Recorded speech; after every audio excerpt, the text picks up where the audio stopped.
शुरुआत होती है एंथनी नाम के एक अपराधी को दिखाते हुए जिसके ऊपर अपनी वाइफ के कत्ल का इल्जाम लगा हुआ था। लेकिन एंथनी तो लगातार यही कह रहा होता है कि उसने अपनी वाइफ को नहीं मारा। सारे सबूत एंथनी के अगेंस्ट होने के कारण उसे जेल में भेजने का डिसीजन ले लिया जाता है। एंथनी के दोनों ही बच्चे अब पूरी तरीके से अनाथ हो चुके थे क्योंकि उन्हें पता था कि उनके डैड कभी लौट कर वापस ही नहीं आने वाले। लेकिन यहाँ एक प्राइवेट कंपनी जो कि टेक्नोलॉजी में काफी एडवांस थी, वो गवर्नमेंट के सामने एक नया कॉन्सेप्ट लेकर आती है। ये सभी रिलेटेड थे वर्चुअल रियलिटी के गेम से।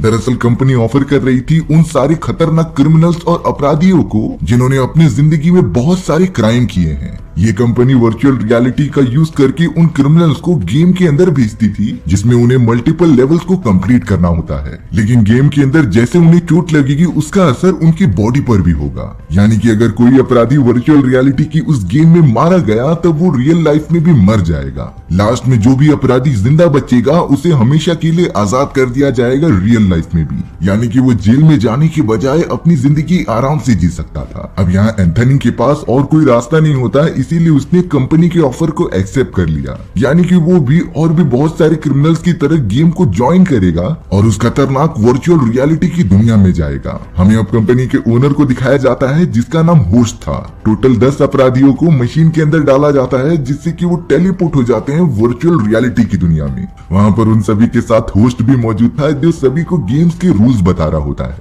होस्ट ने बताया कि तुम सभी को अपनी जान बचाकर कैसे भी करके सेफ जोन तक पहुंचना होगा। तुम सभी के गले के अंदर एक बेल्ट लगाई गई है जो कि डिक्टेट करेगा कि तुम सेफ जोन के अंदर पहुंचे भी हो कि नहीं। ग्रीन सिग्नल का मतलब होगा कि तुम सही सलामत जोन में पहुंच चुके हो और वहीं रेड सिग्नल बताएगा कि तुम अभी बहुत ज्यादा दूर हो। इस पूरे वर्चुअल रियलिटी के गेम में अगर कोई मारा गया तब वो रियल लाइफ में भी खत्म कर दिया जाएगा क्योंकि हमारी वैज्ञानिकों की टीम तुम्हारे बॉडी में एक ऐसा इंजेक्शन इंजेक्ट कर देगी जो तुम्हें पैरालाइज करके पूरी तरीके से खत्म कर देगी। गेम के अंत में जो भी सर्वाइवर बचेगा उसे हमेशा के लिए आजाद कर दिया जाएगा। होस्ट यहाँ पर गेम स्टार्ट होने से पहले एक और बात कहता है कि तुम सभी लोग एक दूसरे पर भी हमला करके मार सकते हो। अब सारे पार्टिसिपेंट्स को ऑल द बेस्ट कहकर होस्ट गायब हो चुका होता है। तभी अचानक उस जगह पर एक बहुत ही बड़ा डायनासोर जिसे कि टी-रेक्स कहा जाता है वो आ चुका था। उस भयानक टी-रेक्स ने तो तुरंत ही एक पार्टिसिपेंट को अपने मुंह में पकड़कर जान से मार दिया। यानी कि अब ये क्रिमिनल वर्चुअल रियलिटी में मरने के बाद अपनी रियल लाइफ में भी मारा जाएगा। सारे पार्टिसिपेंट्स अपनी जान बचाकर वहां से भागने लग जाते हैं। अब वो होस्ट गेम स्टार्ट करने के बाद अपने हेडक्वार्टर में वापस आ जाता है जहां पर सारी चीजें हैंडल की जा रही थी। इस पूरे वर्चुअल रियलिटी गेम की एक डायरेक्टर होती है जिसका नाम सिवियाना था। सिवियाना होस्ट को बड़े खुश होकर बताती है कि पहले से काफी ज्यादा व्यूवर्स हमारे चैनल से जुड़ चुके हैं और उन्हें शायद ये पूरा गेम बहुत ही ज्यादा अच्छा लग रहा है। होस्ट की पूरी टीम लग चुकी थी सभी जगह पर अपने गेम को ब्रॉडकास्ट करने के लिए। अब यहाँ गेम के अंदर हमें एक मोटा सा आदमी दिखाया जाता है जिसका नाम बिली था। बिली एल्बर्ट नाम के एक आदमी पर हमला करने ही जाता है तभी एल्बर्ट उसके सामने गिड़गिड़ाने लगा था। लेकिन एल्बर्ट को कमजोर समझकर जैसे ही बिली पीछे मुड़ा तभी एल्बर्ट बिली के पीछे से हमला करके उसके कान को ही खाने लगा। यानी कि वो एक बहुत ही बड़ा आदमखोर है। बिली तो अपनी जान बचाकर तुरंत ही वहां से भाग जाता है। अब हमें हेडक्वार्टर के अंदर होस्ट दिखाया गया जो सारे व्यूवर्स को इस गेम के स्टेज के बारे में बता रहा होता है। दरअसल वर्चुअल रियलिटी के इस गेम में उन सारे पार्टिसिपेंट्स यानी कि क्रिमिनल्स को टोटल 4 स्टेजेस पार करने होंगे। पहला स्टेज होगा बहुत ही खतरनाक फॉरेस्ट, दूसरा स्टेज एक भूल भुलैया होगी, तीसरा स्टेज माइनिंग फील्ड होगी और चौथा स्टेज एकदम सीक्रेट रखा गया था जो कि एंड में जाकर रिवील किया जाएगा। इन सभी स्टेजेस के चारों तरफ अलग अलग टाइप के डायनासोर्स भी रहेंगे जो इंसानों को कच्चा चबा जाते थे। होस्ट तो बाकी सारे व्यूवर्स को गेम के अंदर मरे हुए उस क्रिमिनल के बारे में भी बताता है जो अब रियलिटी में भी खत्म कर दिया जाएगा। होस्ट तो व्यूवर्स को इन क्रिमिनल्स के ऊपर जरा भी इमोशनल होने के लिए नहीं कह रहा था क्योंकि ये जो क्रिमिनल अभी मारा गया है उसने पूरे स्कूल को बॉम्ब से उड़ा दिया था। यानी कि एक तरीके से इन क्रिमिनल्स को अपने किए की सजा मिल रही है। अब यहाँ गेम के अंदर बिली नाम का वही मोटा आदमी जॉय नाम की एक लड़की के ऊपर हमला करने लग जाता है लेकिन वो उसे जान से मार पाता है। इससे पहले एंथनी वहाँ आकर जॉय की प्रोटेक्शन कर रहा था। एंथनी तो लगातार बिली को पीछे ढकेलता जाता है लेकिन बिली उससे काफी ज्यादा ताकतवर और साइज में काफी बड़ा था, इसीलिए उसने एंथनी को मारना स्टार्ट कर दिया। एंथनी तुरंत ही थोड़ी सी मिट्टी उठाता है और बिली की आंख में डाल देता है जिससे कि बिली डिस्ट्रैक्ट हैक हो गया था और अब एंथनी उसके ऊपर हमला करने लगा। चौंकाने वाली बात यह होती है कि जॉय नाम की वो लड़की अब बिली के मुंह पर पत्थर मारकर उसे जान से खत्म कर देती है। एंथनी तो एक समय पर जॉय की इस खतरनाक बिहेवियर को देखकर शॉक हो गया, लेकिन जॉय बताती है कि हमें सरवाइव करने के लिए ये तो करना ही पड़ेगा। जिसके बाद मिलकर वो दोनों साथ में फॉरेस्ट वाले एरिया से दूर जाने लगे। थोड़ी देर के अंदर ही बिली की डेड बॉडी के पास कुछ छोटे डायनासोर आते हैं जो उसकी बॉडी के लिए झगड़ा करने लगे थे। अब हमें रियल वर्ल्ड में कुछ ऐसे लोग दिखाए जाते हैं जो इस गेम के खिलाफ प्रोटेस्ट कर रहे थे। उन्हें बिल्कुल भी नहीं अच्छा लग रहा था कि इस तरीके से क्रिमिनल्स की जान ली जाए। लारा नाम की एक रिपोर्टर तो अपने साथी के साथ इन सारी चीजों को रिकॉर्ड करती है। लारा तो सबसे पहले एंथनी के बच्चे के पास जाकर उनका इंटरव्यू ले रही थी, जहाँ पर एंथनी की बेटी कहती है कि तुम सभी को ये गेम बंद कर देना चाहिए, हमारे डैड बेकसूर हैं। एंथनी का बेटा कहता है कि हमारे डैड को गलत केस में फंसाया गया है। अब लारा अपने एजेंट के साथ ये सारी चीजें रिकॉर्ड करके वहाँ से निकल जाती है। लोगों का झुंड तो पूरी तरीके से पागल हो रहा था। यहाँ वर्चुअल रियलिटी के गेम में जब एंथनी और जॉय आगे बढ़ रहे थे, तभी जॉय एंथनी पर हमला करना स्टार्ट कर देती है, क्योंकि जॉय को किसी पर भी भरोसा नहीं था। उसे लग रहा होता है कि एंथनी भी आगे चलकर उसे धोखा दे देगा। इसीलिए अब जॉय ने एंथनी के गले में रस्सी बांध दी और उसे लटका दिया, जिससे कि वो घुट घुट कर मर जाए। जॉय तो तुरंत ही हंसते हुए वहाँ से चली जाती है। यहाँ पर लारा जॉय के बारे में सारे ऑडियंस को बता रही होती है कि ये एक साइकोपैथ है, यानी कि जॉय की मेंटल कंडीशन बहुत ही ज्यादा हिली हुई है। गेम स्टार्ट होने से पहले लारा ने सारे के सारे क्रिमिनल्स का इंटरव्यू लिया था, जिनमें से एक जॉय भी होती है। जॉय तो लारा के कुछ सवालों का जवाब ही नहीं दे रही थी, उल्टा वो उसके ऊपर हमला करने चली आई, लेकिन सिक्योरिटी गार्ड्स ने लारा को बचा लिया था। अब यहाँ एंथनी के बच्चे उससे तड़पता हुआ देख रहे थे और प्रे कर रहे होते हैं कि उनके डैड बच जाए। थोड़ी देर के अंदर ही एंथनी के गले में मौजूद वो रस्सी कोई खोल देता है। वो तो एक दूसरा क्रिमिनल था जिसका नाम बैन होता है। बैन एंथनी के पास आकर उससे समझा रहा था कि अगर हमें इस गेम में आगे बढ़ना है तो हमें अपनी टीम बनानी पड़ेगी, जिससे कि हम स्ट्रॉन्ग रहें और गेम की आखिर तक पहुंच पाएं। एंथनी भी बैन के साथ टीम अप करके वहां से निकल पड़ता है। लारा तो यहाँ पर बैन का एक इंटरव्यू दिख रही थी, जो कह रहा था कि भले ही मैं क्रिमिनल हूँ, लेकिन इस जस्टिस वाले सिस्टम को पूरी तरीके से बदलने की जरूरत है। लारा नहीं समझ पाती कि बैन गेम के अंदर किस चीज की बात कर रहा है। तभी वहाँ पर डायरेक्टर सेवियाना आ जाती है, जो लारा को ये सारी चीजें नहीं देखने के लिए कह रही थी। वो तो सिर्फ इतना कहती है कि तुम्हारा जो काम है वही करो, नहीं तो तुम हमारी कंपनी से रिजाइन दे सकती हो। अब हमें यहाँ बॉस नाम का एक आदमी दिखाया जाता है, जो सारे डायनासोर से बचते हुए जंगल में भाग रहा था, लेकिन तभी अचानक उसके पैर में थोड़ी सी चोट लग जाती है। वो थोड़ा सा पत्थरों के किनारे आकर रेस्ट करता है, लेकिन तभी उसके सामने मेसन ब्रदर्स आ चुके थे, जो काफी ज्यादा खतरनाक हैं। वो दोनों तो अपने सर्वाइवल के लिए किसी की भी जान ले सकते हैं। अब वो दोनों मेसन ब्रदर्स वॉस को मारने के लिए उसके पास बढ़ रहे थे। तभी वॉस कहता है कि अगर तुम मुझे छोड़ दोगे तो बाहर निकलने के बाद मैं तुम्हें काफी सारे पैसे दूंगा, जिससे कि तुम दोनों अपनी बीमार हुई मदर का इलाज करा सकते थे। लेकिन यहाँ पर छोटा वाला मेसन ब्रदर वॉस की बातों पर भरोसा नहीं करता और उसे मारने लगता है। लेकिन बड़े वाले ब्रदर को पैसों की जरूरत थी, इसीलिए वो अपने छोटे भाई को रोकता है वॉस को मारने से। अब वो तीनों एक दूसरे से झगड़ा कर ही रहे थे, तभी वहाँ कई सारे डायनासोर्स आ जाते हैं। होस्ट भी अपने हेडक्वार्टर में बैठकर ये सारी चीजें देख रहा था, लेकिन उसने टेक्नीशियन से कहकर वहाँ मौजूद डायनासोर को डिसअपीयर करा दिया, जिससे कि सारे व्यूवर्स को और भी ज्यादा मजा आए। अब सारी डील फिक्स होने के बाद वो तीनों वहाँ से साथ में जाने का डिसाइड करते हैं। एंथनी और बैन भी लगातार डायनासोर से बचते हुए सेफ जोन के अंदर पहुंच चुके थे। वो दोनों ही सबसे पहले पार्टिसिपेंट्स होते हैं जिन्होंने फर्स्ट स्टेज क्लियर किया था। स्टेफनी नाम की एक लेडी के सामने एल्बर्ट आ जाता है, जो कि आदमखोर था। एल्बर्ट स्टेफनी पर हमला करता है, इससे पहले वहाँ पर सेफ जोन ओपन हो जाता है, जिससे कि वो दोनों भी उसके अंदर चले गए थे।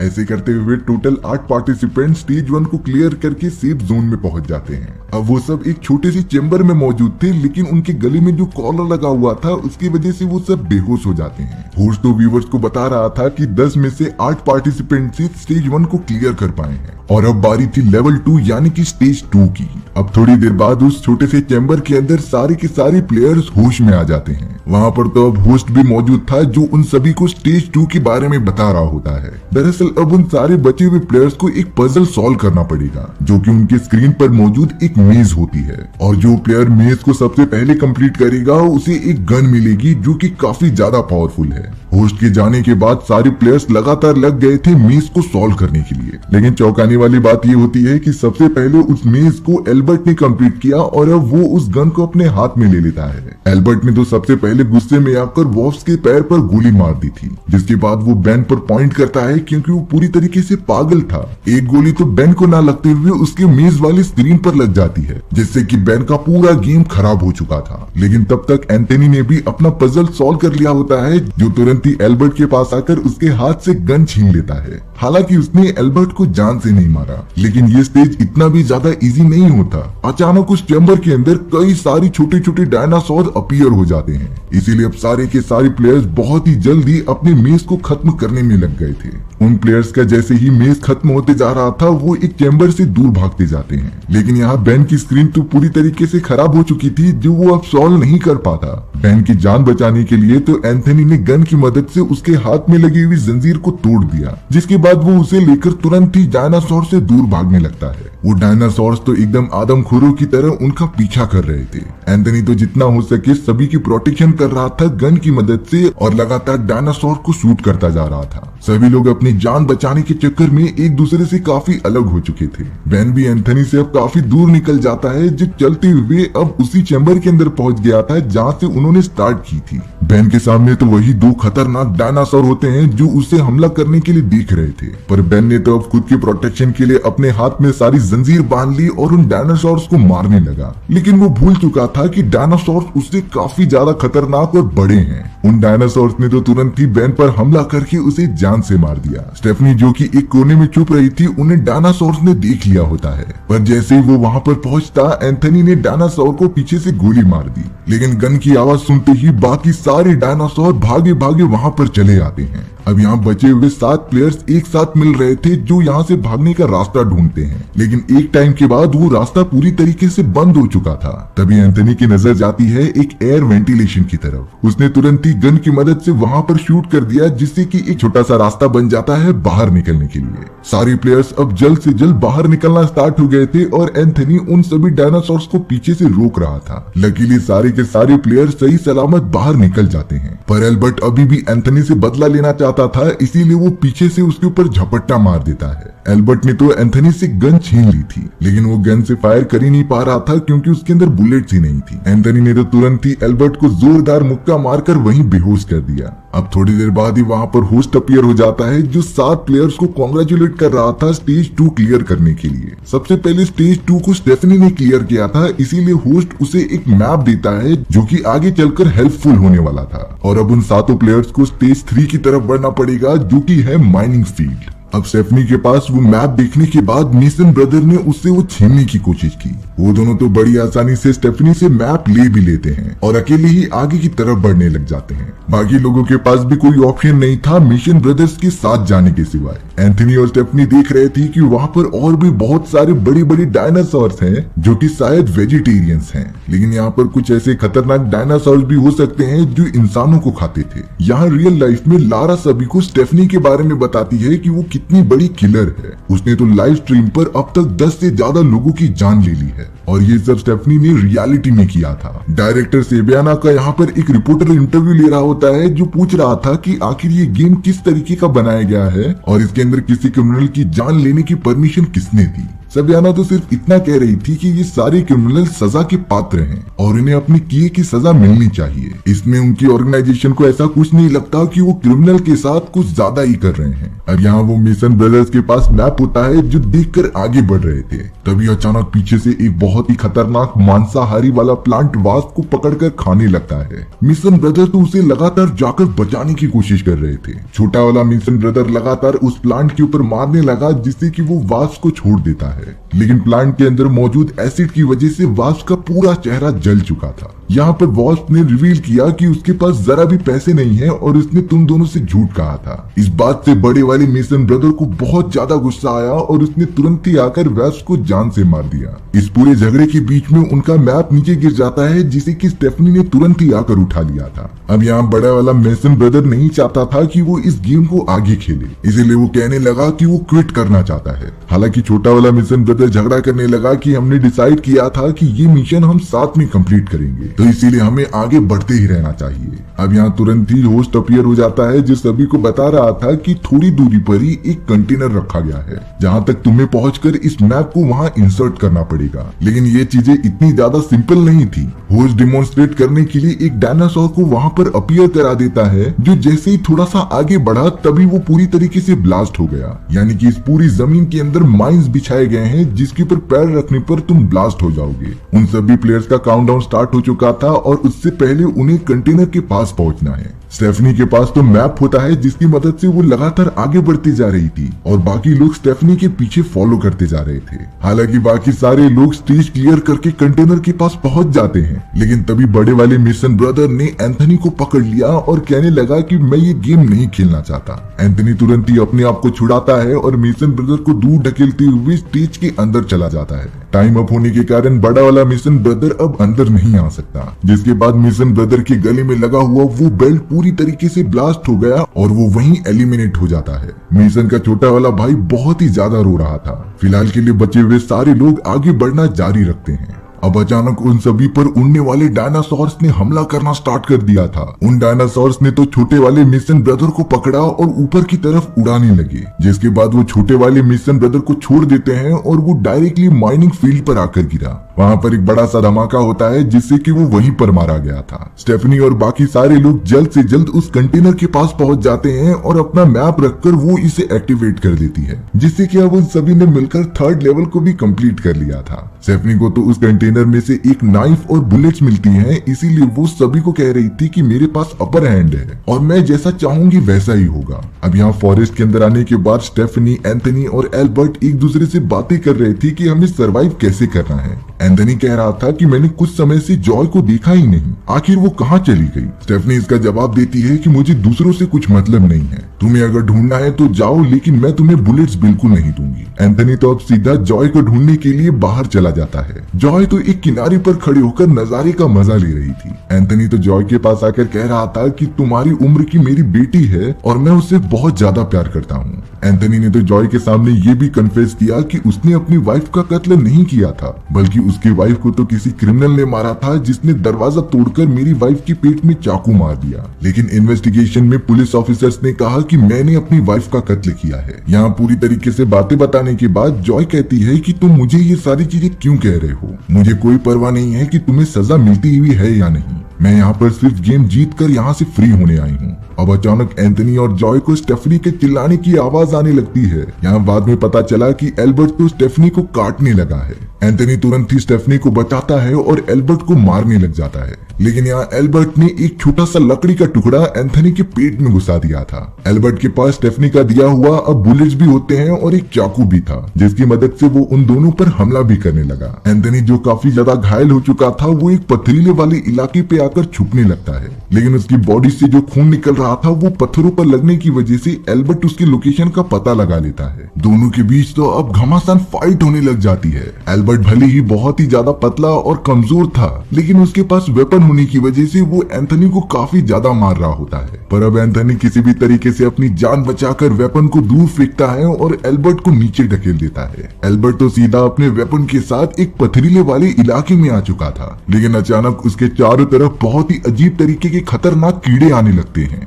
एल्बर्ट तो उनसे बचने के लिए फायर भी कर रहा था, लेकिन उनकी क्वांटिटी काफी ज्यादा होती है और अब उन कीड़ों ने एल्बर्ट की बॉडी पर आकर उसे खाना स्टार्ट कर दिया था। थोड़ी देर के अंदर तो एल्बर्ट की सिर्फ हड्डियां ही दिखती हैं। वहाँ हेडक्वार्टर में सारे व्यूवर्स को दिखाया जा रहा था कि एल्बर्ट की वाइफ बहुत ही ज्यादा रो रही है उसके मरने पर, लेकिन जब कैमरा बंद किया गया तो पता चला कि होस्ट ने ही इस औरत को हायर किया था और ये तो एक एक्टर होती है जो सिर्फ व्यूवर्स को रोते हुए दिखा रही थी। अब यहाँ गेम के अंदर एंथनी और स्टेफनी बहुत ही ज्यादा घायल होकर आगे बढ़ते जा रहे थे। एंथनी की हालत तो सबसे ज्यादा खराब थी क्योंकि उसके पेट में लकड़ी का एक टुकड़ा घुसा होता है। एंथनी का बेटा और बेटी भी ये देख रहे थे, इसीलिए एंथनी ने कहा कि मैं गेम को कंप्लीट करूंगा और तुम दोनों के पास जरूर आऊंगा। जिसके बाद एंथनी को थोड़ा सा कॉन्फिडेंस मिलता है और वो वहाँ से निकल पड़ता है। पर अब यहाँ स्टेफनी के सामने जॉय आ चुकी थी, जिसके इरादे बिल्कुल भी ठीक नहीं लग रहे थे। अब यहाँ स्टेफनी जैसे ही फॉरेस्ट के अंदर आगे बढ़ती रहती है तभी उसके पास एक बहुत ही बड़ा टाइगर आ चुका था। ये टाइगर तो बहुत ही पुराने जमाने का लग रहा होता है, जिसके दांत बहुत बड़े बड़े थे। स्टेफनी उस टाइगर से बचने की बहुत ज्यादा कोशिश करती है। वो तुरंत ही जाकर एक पत्थर के नीचे छुप गई थी, जिससे कि वो टाइगर पहाड़ी वाले रास्ते से नीचे गिर जाता है। यहाँ तो स्टेफनी की जान बाल बाल बचती है, पर वो जैसे ही ऊपर आई ठीक उसके सामने जॉय खड़ी थी। स्टेफनी में इतनी हिम्मत नहीं होती कि वो जॉय से लड़ाई कर सके, इसीलिए अब जॉय ने तुरंत ही स्टेफनी के सामने आकर उसे धक्का दे दिया नीचे की तरफ। वो बड़ा सा टाइगर तो स्टेफनी को बड़े मजे से खाने भी लग जाता है। हेडक्वार्टर में तो सभी लोग इस बात पर डिस्कशन करने लगे थे कि अब तो सिर्फ 2 ही प्लेयर्स बाकी हैं। सेवियाना का मानना था कि हमें गेम चालू रहने देना चाहिए और विनर का इंतजार करना चाहिए, लेकिन तभी वहाँ का टेक्नीशियन कहता है कि हमें एक अजीब तरीके के सिग्नल्स मिल रहे हैं, जिसमें कि हमारे वर्चुअल गेम के सारे डेटा कहीं दूसरी जगह ट्रांसफर किए जा रहे थे। जब टेक्नीशियन ने अच्छे से देखा तब पता चला कि ये सिग्नल तो लारा के कंप्यूटर से आ रहे हैं। इसीलिए सेवियाना लारा से पूछताछ करने के लिए उसके पास चली गई। यहाँ पर एक रियलिटी रिवील होती है कि लारा कोई रिपोर्टर नहीं बल्कि एक सीक्रेट गवर्नमेंट एजेंट थी, जो हेडक्वार्टर में सारी सच्चाई का पता लगाने आई हुई होती है। लारा ने तो गन निकालकर सेवियाना पर पॉइंट कर दिया था और उनके सारे गार्ड्स को भी मार दिया, यानी कि सेवियाना अब बुरी तरीके से फंस चुकी है।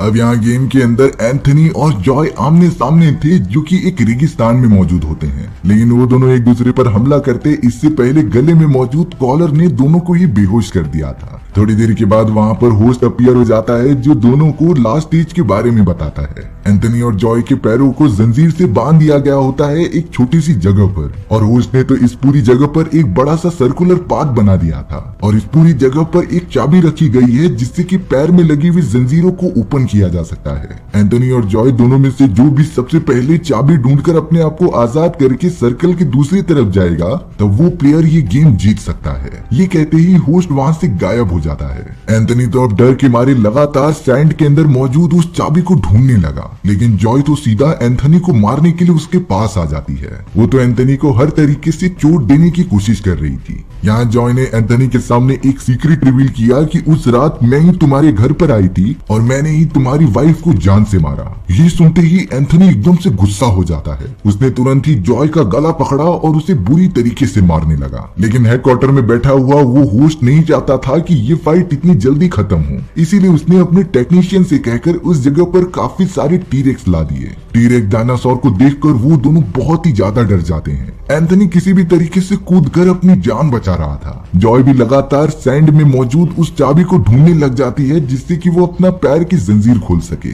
थोड़ी देर में ही जॉय को वो चाबी मिल भी जाती है, जिससे कि वो अपने आप को आजाद कर ले रही थी और अब सिर्फ उसे सर्कल के बाहर जाना था। लेकिन जॉय के सामने तो और भी सारे डायनासोर्स आ जाते हैं जो उसका रास्ता ब्लॉक कर दे रहे थे। अब ये सारे डायनासोर्स तो एकदम रियल लग रहे थे, इसीलिए वो एक दूसरे को सामने देखकर ही झगड़ा करने लग जाते हैं। उनका साइज काफी बड़ा होने के कारण एंथनी और जॉय को संभल कर आगे बढ़ना पड़ रहा था। जॉय जैसे ही वहाँ से दूर जाती तभी एक डायनासोर उसकी जंजीर के ऊपर गिर जाता है, जिससे कि वो अब वहाँ पर फंस चुकी थी। वहीं दूसरी तरफ एंथनी जब अपने आप को बचाने की कोशिश करता है तभी उसके हाथ में एक अजीब सी चीज अंदर घुस गई थी। ये और कुछ नहीं बल्कि वो चाबी होती है। एंथनी भी तुरंत आकर लॉक खोल देता है, जिससे कि वो भी आजाद हो गया था। एंथनी भी लगातार सबसे पहले सर्कल के पास जाने की कोशिश करने लगता है। जॉय भी आजाद होकर उसके पीछे चली गई, लेकिन अभी भी एक बड़ा सा डायनासोर बचा हुआ होता है जो उन दोनों के पीछे चला आया खाने के लिए। वो दोनों तो सेम टाइम पर सर्कल के क्रॉस करने ही वाले थे, लेकिन सही समय पर एंथनी जंप लगा देता है, जिससे कि वो जॉय से पहले लाइन के पार चला गया था। और अब यहाँ हारने की वजह से जॉय के गले में लगा हुआ बेल्ट ब्लास्ट हो जाता है, यानी कि जॉय भी मारी गई थी। एंथनी ने आखिरी लेवल भी क्लियर कर लिया, यानी कि वो इस पूरे गेम का विनर बन जाता है। सारे लोग जो गेम को देख रहे थे वो एंथनी को काफी ज्यादा पसंद करने लग जाते हैं और उसके लिए चीयर भी करते हैं। तभी अचानक यहाँ हेडक्वार्टर में लारा आ जाती है और उसने होस्ट के ऊपर गन तान दी थी। वो तो सारे सिक्योरिटी गार्ड्स को मार देती है और अब लारा के साथ आए हुए सभी लोग वहाँ टेक ओवर कर ले रहे थे।